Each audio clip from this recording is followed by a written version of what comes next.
Welcome to Mara TV news. Kurnool జిల్లాలోని నందవరం ప్రాథమిక వ్యవసాయ సహకార సంఘం పరిధిలోని రైతులకు ఎమ్మెల్యే డాక్టర్ బివి జయనాగేశ్వరరెడ్డి రుణ చెక్కుల పంపిణీ కార్యక్రమంలో పాల్గొన్నారు. కార్యక్రమంలో భాగంగా 1.13 కోట్ల విలువైన రుణాలకు 23 మంది రైతులకు ఎమ్మెల్యే చెక్కుల రూపంలో అందజేశారు. ఈ సందర్భంగా ఎమ్మెల్యే మాట్లాడుతూ రైతులు ఆర్థికంగా బలపడాలనే లక్ష్యంతో సహకార సంఘాలను ప్రభుత్వం మరింత బలోపేతం చేస్తుందని తెలిపారు.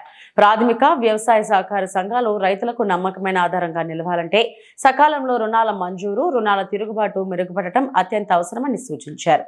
అలాగే నందవరం PSCS ను ఆదర్శ సహకార సంఘంగా తీర్చిదిద్దేందుకు సాంకేతిక అభివృద్ధి, పారదర్శక నిర్వహణ, రైతులకు అనుకూల సేవలు మరింత విస్తరించాలని అన్నారు.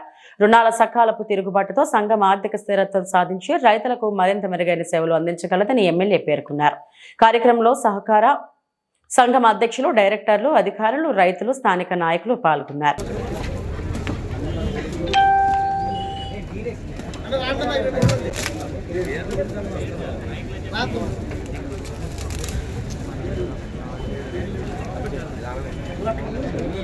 భీమశేఖర్ ముందుగా ఇంకొక డైరెక్టర్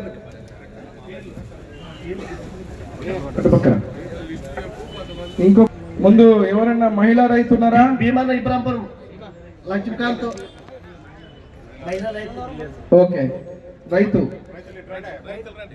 ఎవరు? ఇద్దరు రైతులు, నాగేంద్ర ఇబ్రాంపురం.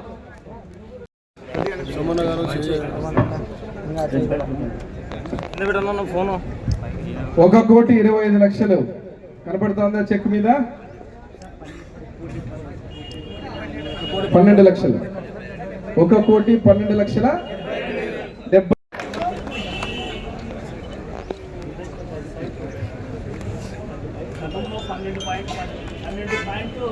ఆయన మైకి చెప్తాడు సార్. గతంలో ఈ ప్రభుత్వం రాకముందర ఎల్టీ లోన్స్ కు రైతు నేస్తం కానీ 12.25 ఉంది. ఈ ప్రభుత్వం వచ్చిన తర్వాత 10.25 చేసినారు. వడ్డీ రూపాయి పాల వడ్డీ ఉంది, రూపాయి పాల వడ్డీ ఉండింది. ఇప్పుడు 90 పైసలు అయింది. రైతు శ్రేయస్సును దృష్టిలో పెట్టుకుని ఈ ప్రభుత్వము వడ్డీ రేటుని ఏం చెప్పారు మా సెక్రటరీ గారు? మీరు సీనియర్ మోస్ట్ సెక్రటరీ గాని చెప్పాల్సింది చెప్పకుండా అర్థం కాని విషయాలు చెప్తున్నారు. గతంలో ఎంత ఇచ్చారు ఇంట్రెస్ట్? గత ప్రభుత్వం రైతులకు ₹1 ఇంట్రెస్ట్. ఇప్పుడు మనం ఎంత ఇస్తున్నాం? 90 పైసలకే మనం ఇంట్రెస్ట్ కి ఇస్తున్నాం. సపోర్ట్లు కొట్టాలా అదా? ఇప్పుడు ఇది మీరు కూడా దయ ఉంచి ప్రతిసారి ఇప్పుడు నేను వచ్చినట్టే కాకుండా సభ్యులతో పాటు ఉన్నటువంటి రైతులకు ఇచ్చేటువంటి కార్యక్రమాలు ప్రతిసారి ప్రెస్ మీట్ పెట్టి ప్రతిసారి అందరూ కూడా ఎంతమందికి ఇస్తున్నాం, ఏ రకంగా ఇస్తున్నాం అనేది కూడా ప్రజలకు, రైతులకు చెప్పాల్సిన అవసరం ఉందని చెప్పి మీ అందరినీ కోరుకున్నా.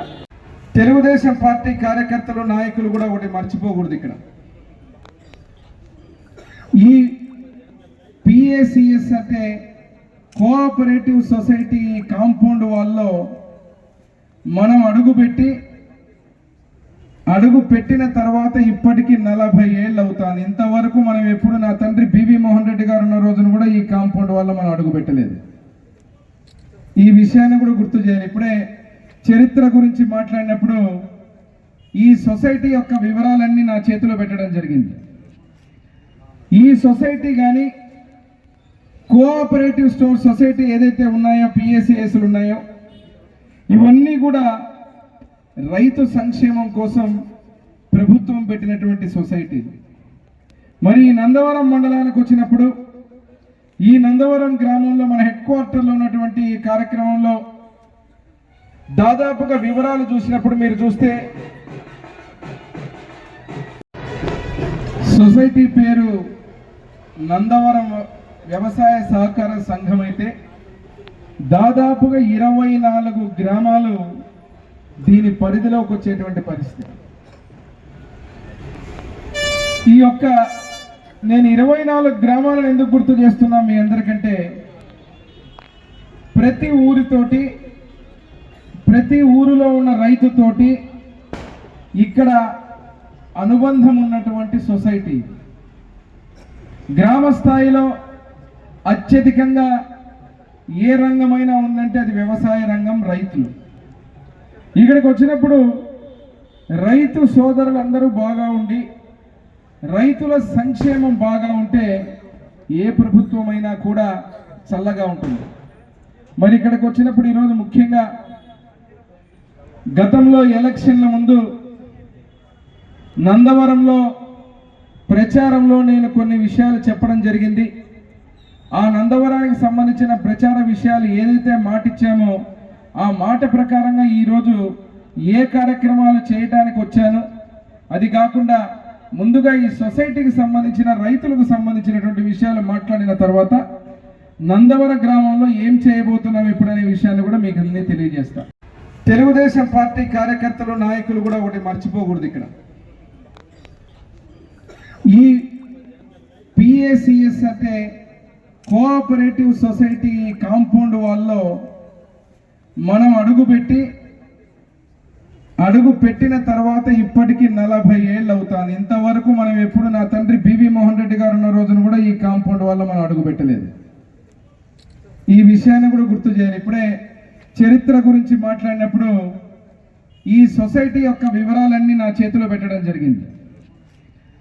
ఈ సొసైటీ కానీ కోఆపరేటివ్ స్టోర్ సొసైటీ ఏదైతే ఉన్నాయో పిఏసిఎస్లు ఉన్నాయో ఇవన్నీ కూడా రైతు సంక్షేమం కోసం ప్రభుత్వం పెట్టినటువంటి సొసైటీ.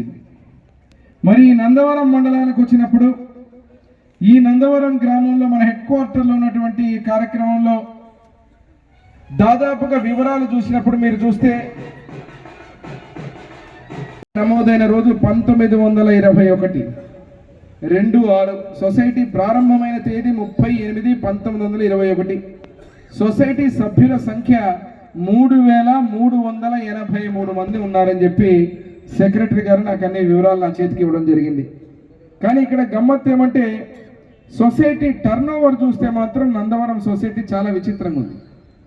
కేవలం 25.24 కోట్లే టర్నోవర్ ఈ సొసైటీ.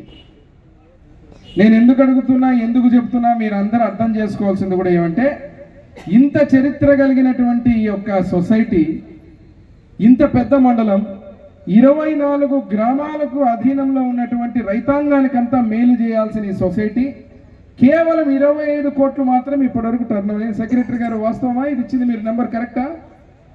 ఎవరున్నారు పైకి? సెక్రటరీ రావాలా? ఎర్రకోట సొసైటీ ఎంత ఉంది టర్నోవర్?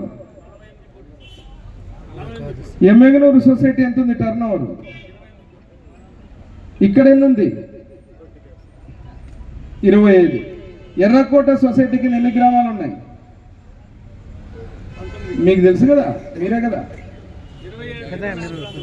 24 గ్రామాలు.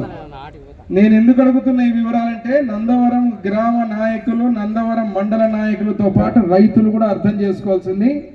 ఇన్నేళ్లు ఉన్నటువంటి ఈ సొసైటీలో 48 కోట్లు ఎర్రకోట సొసైటీ, ఇదే 24 గ్రామాలు ఉన్నటువంటి సొసైటీలో అంత టర్నోవర్ ఉంటే ఇక్కడ మాత్రం 1921 నుంచి స్థాపించబడిందని చెప్పి ఇక్కడ నా చేతికి ఇచ్చారు. ఎప్పుడు ప్రారంభమైందో నా చేతికి ఇచ్చారు. మళ్ళీ 21వ సంవత్సరం నుంచి ఉన్న సొసైటీలో ఈ దినానికి కేవలం 25 కోట్లు మాత్రమే టర్నోవర్. అంటే 3,383 మంది రైతులు.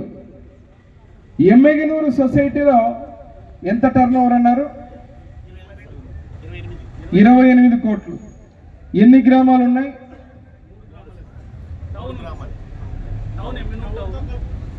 మా సెక్రటరీ గారు చాలా గమ్మత్తుగా చెప్తారు. టౌన్ కలుపుకొని కూడా 3 గ్రామాలు ఉన్నాయి ఎమ్మెగనూరు సొసైటీలో. ఇక్కడ అందరూ చైర్మన్లు కూడా వేదిక మీద ఉన్నారు. అంటే అక్కడ లోన్లు ఇవ్వడం కానీ చేయటం కానీ టర్నోవర్ కానీ అక్కడున్న గ్రామాలతో సమానంగా ఉన్నటువంటి నందవరం సొసైటీ ఏమాత్రం కనీసం సగానికి కూడా 25 కోట్లు మాత్రమే టర్నోవర్.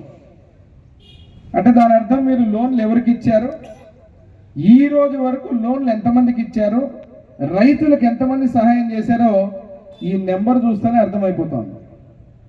అంటే కేవలం 3,000 మంది నెంబర్ మాత్రం, రైతుల పేర్లు మాత్రం అద్భుతంగా ఇచ్చారు.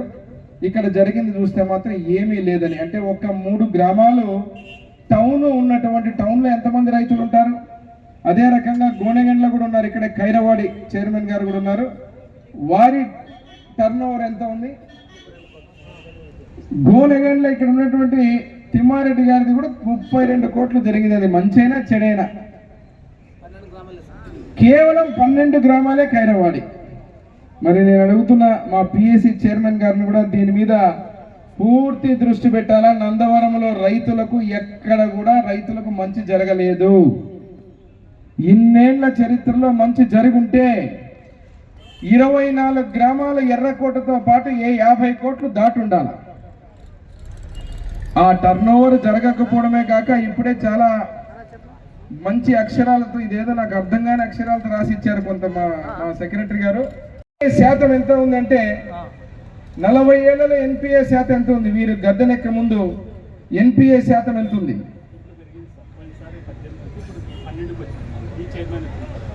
నేనేమంటున్నా, ఈ చైర్మన్ మా ప్రభుత్వం ఎంత ఉంది అంటే 18%. పాత్రికేయ మిత్రులందరూ నోట్ చేసుకోవాలి. 18% ఎన్పిఏ, నాన్ పర్ఫార్మింగ్ అసెట్లు దాదాపుగా 18%. ఇచ్చిందే 25 కోట్లు, దాంట్లో 18% మాత్రం మళ్ళా నాన్ పర్ఫార్మింగ్ అసెట్లు. అంటే మిగిలిందంతా ఎవరు తిన్నట్టు, ఎక్కడికి పోయింది అన్నట్టు అర్థమవుతుందా? మా రైతు సోదరులకు నందవరంలో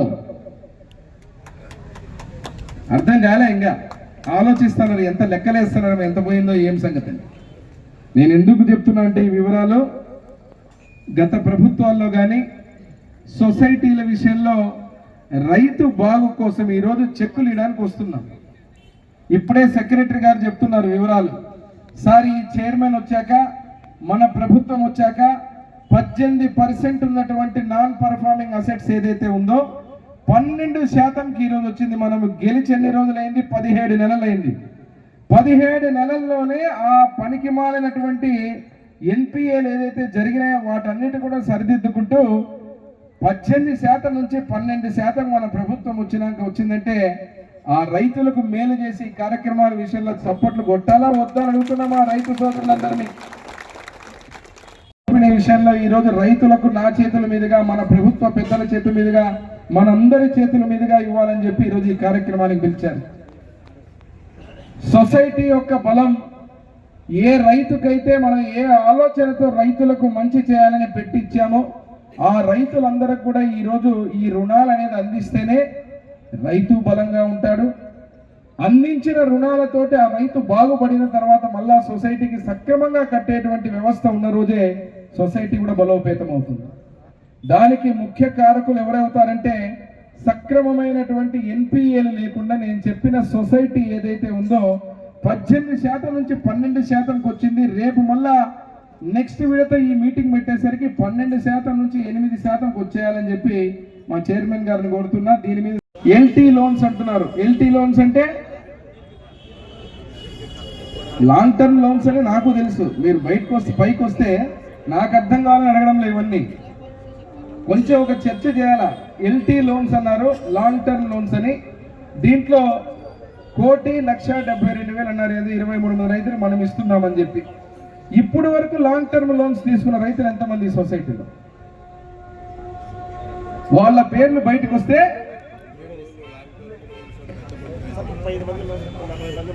ఎంతమంది కట్టారు దాంట్లో కరెక్ట్ గా? 2 అంటే 32 మంది ఎగనామం పెట్టారు.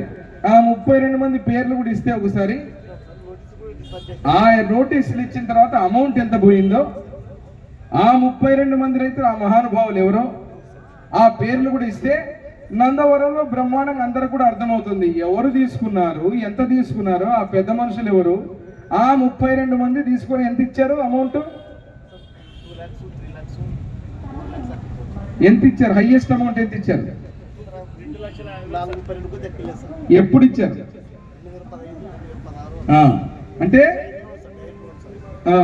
అంటే దాదాపుగా డైరీ లోన్లు ఇచ్చారని చెప్తున్నారు 2014. అంటే నేను ఎమ్మెల్యే అయినప్పుడు ఫస్ట్ లో. ఇప్పటికి ఎన్ని ఏళ్ళు అయింది? ఒక్కొక్కరికి 3,50,000, 4 లక్షల రూపాయలు 32 మంది రైతులకు ఇచ్చారు నందవరంలో. సంతోషం. ఇచ్చిన పత్తా లేదు. 32 మంది ఎగనామం పెట్టారు. 32 ఇంటూ 4 లక్షల యావరేజ్ మీద వేసుకుంటే దాదాపు ₹1 కోటి దగ్గర దగ్గర అంటే 80 లక్షలు నామం పెట్టారు. ఈ ₹1 కోటి నష్టపోయింది ఎవరి డబ్బులు? రైతుల డబ్బులు. ఈ రైతుల కోసమే పుట్టాము, రైతుల కోసమే బ్రతుకుతాము, రైతుల కోసమే చేస్తామని చెప్పే నాయకులు మరి ₹1 కోటి దాదాపు 80 లక్షల నుంచి ₹1 కోటి మాయం చేసిన డబ్బులు ఎవరు రికవర్ చేయాలా? ఎవరు రికవర్ చేయాలి? ఇప్పుడు ఈ సొసైటీ రికవర్ చేయాలి. సొసైటీ రికవర్ చేయకపోతే మీ మీద యాక్షన్ ఉంటుంది. సొసైటీ రికవర్ చేసేటప్పుడు మీకు నందవరంలో గ్రామాల్లో చాలా మందికి వాస్తవాలు అర్థమవుతాయి. అంటే నేను మా చైర్మన్ గారు కూడా చెప్తున్నా, ఇది కూడా ప్రెస్కు మీరు చెప్పాలి. పత్రికాముఖంగా ఎవరెవరు పేర్లు ఉన్నాయి, ఎవరెవరు చేశారు, ఎవరెవరు జరిగిందంటే జనాలకు అర్థమవుతుంది, రైతులకు అర్థమవుతుంది. మన బాధ్యత కూడా ఏం జరిగింది, ఎంత నష్టపోయింది, ఎవరు చేశారనేది. రాజకీయానికి వాడుకుంటున్నారు. కేవలం సర్పంచ్ మనం వేసిన రోడ్లను మాత్రం పగలగొట్టి అక్కడ కొత్త కొత్త తుకుడా పైప్ లైన్లు కొన్ని వేసి ఆ పైప్ లైన్ల ద్వారా మేము నీళ్లు ఇస్తున్నామని ప్రచారం చేసుకుంటున్నాం. దానివల్ల వేసిన రోడ్డు పోతా ఉంది. మీరు ఇచ్చేటువంటి పైప్ లైన్ ద్వారా పూర్తి స్థాయిలో నీళ్లు అందడం లేదు. కేవలం నాకు ఇష్టమైన ఇంటి ముందు నీళ్లు రావాలంటే మాత్రం నాకు ఇష్టం వచ్చిన చోట పైప్ వేస్తా, లేకపోతే పైప్ వేసే పరిస్థితి లేదు. ఇది జరుగుతూ ఉంది. కాబట్టి మొన్న తాత్కాలికంగా ఇబ్బంది కలగకూడదని 4 ఏరియాలకు ఎస్సీ కాలనీకి 2, 1 బుక్కిట్ల వీధికి 1, శివాలయానికి దగ్గరలో ఉన్నటువంటి ఏరియాకు 1 ఎన్టీఆర్ సుజల ఫిల్టర్ యూనిట్లు తీసుకొస్తామని చెప్పాం. ఈ రోజు శాంక్షన్ చేసుకొని వచ్చి అక్కడ టెంకాయలు కొట్టే కార్యక్రమానికి ముందుకు పోతున్నాం. ₹1 కోటి అసలు వసూలు చేసి వడ్డీలు వసూలు చేసిన రైతులు అసలు ₹1 కోటి వరకు వసూలు చేశారని చెప్పారు. రెన్యువల్ చేసిన రైతులు ఆ రెన్యువల్ డేటా కూడా ఒకసారి గమనించుకోవాలి. ఆ రెన్యువల్ డేటా కూడా నేను ఎందుకు గమనించుకోవాలని చెప్తున్నా అంటే, ఒకసారి నేను ఇది మైక్లో చెప్పేది కాదు, త్వరలో నేను PACS చైర్మన్లు కమిటీ ఒక రివ్యూ పెడతాను. పెట్టినప్పుడు క్షేత్రస్థాయిలో ప్రతి రైతుకు జరిగేటువంటి మంచి పని ప్రభుత్వం మీద పడుతుంది. అది చెడైనా మంచైనా ప్రభుత్వం మీద పడుతుంది. కాబట్టి చేసే పని క్షేత్రస్థాయిలో ఏ రకంగా జరుగుతూ ఉంది, ఎవరు తీసుకుంటున్నారు, ఎవరికి మనం రెన్యువల్ చేస్తున్నాం, మంచా చెడా అని చెప్పి పొద్దస్తమానం తప్పుడు పనులు చేసుకుంటూ ఒక పక్కన డబ్బులు కొట్టేస్తూ ఒక పక్కన మళ్ళీ బాగా ఇబ్బంది పెడుతూ సొసైటీని గోపాల్కి బాగా తెలుసని నాకు మంచి ఫ్రెండ్ అని చెప్పి డబ్బులు ఇచ్చిననుకో, నష్టం ఎవరికి జరిగేది? ప్రభుత్వానికి జరుగుతుంది. ఆ ప్రభుత్వం అంటే మీ డబ్బులు మళ్ళీ ఇబ్బందులు అయ్యి రైతులకు నష్టం జరుగుతుంది. ఈ రైతులకు సంబంధించిన అత్యంత ముఖ్యమైనటువంటి సొసైటీ. దీని మీద ప్రక్షాళన పెట్టి దయ ఉంచి అందరూ PAC చైర్మన్ ఉన్నారు వేదిక మీద, మీ పరిధిలో ఉన్నటువంటి సొసైటీల్లో గ్రామాల స్థాయిలో కూడా ఎవరికి ఇచ్చాం, ఎవరికి రెన్యువల్ చేశాం, అసెట్ ఎంతవరకు ఉంది, NPAలు ఎంతవరకు అయినాయి, ఎంతవరకు మనం రికవరీలు చేస్తున్నాం, ఎంతమంది రైతులకు మనం ఇస్తున్నాం, ఆ రైతులకు ఇచ్చే మంచి కార్యక్రమమా కాదా అనేది కూడా మనం కూలంకషంగా చూడాల్సిన బాధ్యత చైర్మన్ల మీద ఉందని చెప్పి నేను సవినయంగా మీకు తెలియజేస్తున్నా. దీని మీద దృష్టి పెట్టండి. నేను కూడా త్వరలో జాతర అయిపోయిన తర్వాత మండలాల వారీగా PACS సపరేట్గా ఒక మీటింగ్ పెట్టి KDCC చైర్మన్ గారిని కూడా పిలిపించి ఒక ప్రోగ్రాం కూడా చేస్తున్నాం. అదే రకంగా గోనెగండ్ల కూడా ఉన్నాను, నేను చూడలే. గోనెగండ్ల సొసైటీ చైర్మన్ గారు కూడా ఇక్కడే ఉన్నారు. మీది ఎంత టర్న్ ఓవర్?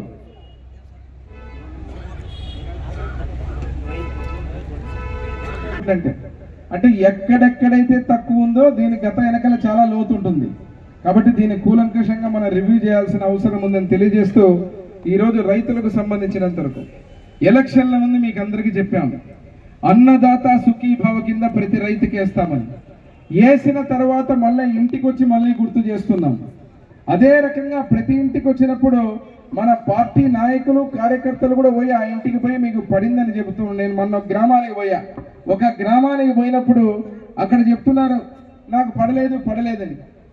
పడలేదని ఇంటికి పోయేసరికి ఆ పడింది సార్, ఇక నువ్వు వచ్చినావని ఇప్పుడు చెప్తానే చూపిస్తాలే అంటున్నాడు.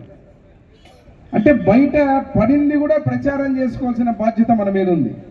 లేదంటే తప్పుడు ప్రచారం చేసే దాంట్లో నెంబర్ 1 ఉంటారు కొంతమంది. ప్రతిపక్ష పార్టీ కావచ్చు, ఇంకొకటి కావచ్చు, పడింది అనేది కూడా జీర్ణించుకోలేకున్నారు. మరి అదేవిధంగా ఈరోజు ఆ ఊరు దాటుకొని వచ్చేటప్పుడు ఆ గుంత రాగానే చూసేది, ఏ అబ్బాయి ఇది ఏమి ఇంత పెద్దగా ఉంది గుంత అంటే మళ్ళీ ఎమ్మెల్యే ఊరు ఇదే అని చెప్పి. ఒకటో రోడ్డు అత్యంత సమస్యాత్మకమైన రోడ్డు ఆ రోడ్డు. రెండవ రోడ్డు ఎమ్మెగనూరు నుంచి కోసికి పోయే రోడ్డు, బాపురము జగ్గాపురము మనం పోయే రోడ్డు. ఆ రోడ్డు మా తండ్రి బివి మోహన్ రెడ్డి గారు వేసిన రోడ్డు అప్పట్లో. ఆ తర్వాత నందవరం నుంచి నాగల్దిన రోడ్డు మన రోడ్డు, ఈ రోడ్డు ఇక్కడ ఉన్న రోడ్డు. ఈ 3 రోడ్లు సమస్య. ఈ 3 రోడ్లు నేను ఎలక్షన్ల ముందున్నప్పుడు మీకు అందరికీ మాటిచ్చిన, ఖచ్చితంగా ఈ అత్యంత సమస్యాత్మకమైన రోడ్లలో 3 రోడ్లతో పాటు ఇంకొక రోడ్డు ఏమిరా అంటే అది ఒక మూల ఉంటుంది, మీకు తెలియదు కాబట్టి ఈ ఎమ్మెగనూరు టౌన్ నుంచి సోగునూరుకు పోయే రోడ్డు. అంటే 4 దిక్కులు మనకు ఉన్నటువంటి రోడ్లు ఏమిరా అంటే ఒకటి ఎమ్మెగనూరు నుంచి సోగునూరు పోతుంది, ఒకటి ఎమ్మెగనూరు నుంచి నాగల్దిన్నె పోతుంది నందవరం మీదుగా, ఒకటి కోడుమూరు నుంచి ఎమ్మెగనూరుకు వస్తుంది, ఇంకొకటి ఎమ్మెగనూరు మార్కెట్ యార్డ్ నుంచి కోసిగి మాలపల్లి రోడ్డు మనకు బాపురం జగ్గాపురం మీద పోతుంది. అవునా కదా? కరెక్టే కదా నేను చెప్పింది? సో ఇప్పుడు మొట్టమొదటిది జాతర వచ్చిందనగానే కీర్తిశేషులు నా తండ్రి బివి మోహన్ రెడ్డి గారు గుర్తుకొచ్చే విధంగా అభివృద్ధి ఉంటుంది ఎమ్మెగనూరులో. ఫస్ట్ కార్యక్రమం ఏం చేసాము, ఇప్పుడు ఎమ్మెగనూరు నుంచి కోడుమూరు నుంచి ఎమ్మెగనూరుకు వచ్చే రోడ్డు పడిందా లేదా, మొదలైందా లేదా? ఏం మెత్తగూపుతారప్ప తల, పడిందా లేదా? రోడ్డు వేసినామా లేదా? చంద్రబాబు నాయుడు గారికి, లోకేష్ బాబు గారికి, డిప్యూటీ సీఎం పవన్ కళ్యాణ్ గారికి చప్పట్లు కొట్టాలా వద్దా అడుగుతున్నా. ముందు మా సీను నామం పెట్టుకున్నాడు వైకుంఠ ఏకాదశి, చప్పట్లు కొట్టడం లే బాపురం. ఎందుకు కొట్టడం లే అంటే ఇంకా మా రోడ్డు రాలే కదా సార్, నేను వచ్చినాక కొడతానని చెప్పి ఉన్నాడు గమ్మన. నెక్స్ట్ శుభవార్త, 5 కోట్ల రూపాయల్లో శాంక్షన్ చేసుకొని వచ్చి రేపు 2వ తేదీ 1వ సంవత్సరం జనవరి 1 కాగానే 2వ తేదీనే మార్కెట్ యార్డ్ దగ్గర నుంచి కోసికి పోయేదానికి రైట్ శాంక్షన్ చేసుకొని వచ్చి అక్కడ పైలాన్ ఆవిష్కరించి ఎమ్మెగనూరు నుంచి ఎమ్మెగనూరు టౌన్ లో ఉండేదానికి బీటీ రోడ్డు కాదు డబల్ సీసీ రోడ్డు శాంక్షన్ చేసుకొని వచ్చినామని చెప్పి మీకు అందరికీ తెలియజేస్తున్నాం. ఇప్పుడు సీను సపోర్ట్లు కొడతాడు బాపురం, అబ్బా మా ఊరికి రోడ్డు వస్తుంది, ఇంకా సార్ జగ్గాపురం వచ్చే హుషారు, మా రంగాన్ని ఎక్కడ కూడా కనపడలే. రైట్, ఇప్పుడు చప్పట్లు వచ్చా. ఇప్పుడు 3వది నందవరం వాళ్ళు కాసుకుని ఉన్నారు, ఏం చెప్పడం లేదు సార్. రోడ్డు కన్నా ముఖ్యం పుష్పవతమ్మ చెప్తాను, డ్రైనేజ్ కావాలని. ఆర్ఎన్బి రోడ్డు మన పెద్ద ఆయన తండ్రి గారు ఏం చేశారంటే ఆర్ఎన్బి మంత్రిగా ఉన్నప్పుడు బ్రహ్మాండంగా అన్ని రోడ్లు ఆర్ఎన్బి చేసేసాడు. ఇప్పుడు మనకు నేను ఎమ్మెల్యే అయ్యేసరికి సమస్య ఏమైందంటే ఆర్ఎన్బి రోడ్లన్నిటికీ డ్రైనేజీలు లేవు. రోడ్ వేసిన తర్వాత కూడా డ్రైనేజ్ అనేది ఒక సమస్య అయిపోయింది. ఇప్పుడు చూస్తే కన్నా మహానుభావుడు మాజీ ముఖ్యమంత్రి జగన్మోహన్ రెడ్డి దయ వల్ల డబ్బులు లేవు. కాబట్టి 3వది ఏమిరా అంటే నెక్స్ట్ ప్రతిపాదన పెట్టినది మన ఎమ్మెగనూరు టు నాగల్దిన్నె కూడా ఆల్మోస్ట్ శాంక్షన్ అయిపోయింది. మోస్ట్లీ నేను ఫిబ్రవరిలో అనుకుంటున్నా. మళ్ళీ శుభవార్త, ఇక్కడ పైలాన్ వేసి ఇక్కడ నుంచి చేస్తున్నాం. ఇంకొక ఆలోచన కూడా చేస్తున్నా నేను, మీకు ముందుగానే చెప్తే మళ్ళా మరీ ఎక్కువ అవుతుంది కాబట్టి ఇబ్బంది పడకుండా ఉండాలని చెప్పి దీన్ని డబల్ రోడ్డు చేయాలని కూడా ఆలోచిస్తున్నాం. ఇది దశల వారీగా మన శుభవార్త ఒకటి. మరి 2వది నందవరంలో తాగడానికి నీళ్లకు సంబంధించినప్పుడు నేను పల్లె నిద్ర చేసిన రోజు నందవరంలో చూశాను, మొన్న కూడా చూశాను. గత ప్రభుత్వంలో జలజీవన్ మిషన్ అనేది కేంద్ర ప్రభుత్వం ఇస్తే ఆ జలజీవన్ మిషన్ లో జలాన్ని కొట్టేశారు, జీవనాన్ని కూడా కొట్టేశారు. ఇంకా మిషన్ దేవుడరుగా. మొన్న వచ్చి చూశాను నేను నందవరంలో, వేసేసాం అని చెప్పారు పాపం. నేను అందుకే చెప్పాను నందవరంలో పైపుల దొంగలు పడ్డారయ్యా అని. పోయినసారి నందవరం వచ్చినప్పుడు నేను తిరిగి చూస్తే బుక్కిట్ల వీధి కావచ్చు, శివన టెంపుల్ కావచ్చు, శివాలయం ఉన్న టెంపుల్ వీధి కావచ్చు, బీసీ కాలనీ కావచ్చు, ఎస్సీ కాలనీ కావచ్చు, అదే రకంగా పైన ఉన్నటువంటి ఎస్సీ కాలనీ కావచ్చు, లోపల లింగాయతుల వీధి కావచ్చు, ఇట్లా గేరు గేరు చెప్పుకుంటూ పోతా ఉంటే సగం గేర్లో పైపు లైన్లే లేవు. నీళ్లు తిమ్మారెడ్డి కుంటలో నింపినా కూడా మీ ఇంటికి నీళ్లు చేరాలా, ఫిల్టర్ నీళ్లు చేరాలంటే ఖచ్చితంగా పైప్ లైన్లతో పాటు ఫిల్టర్ యూనిట్ ఉంటే తప్ప మీకు నీళ్లు రావు.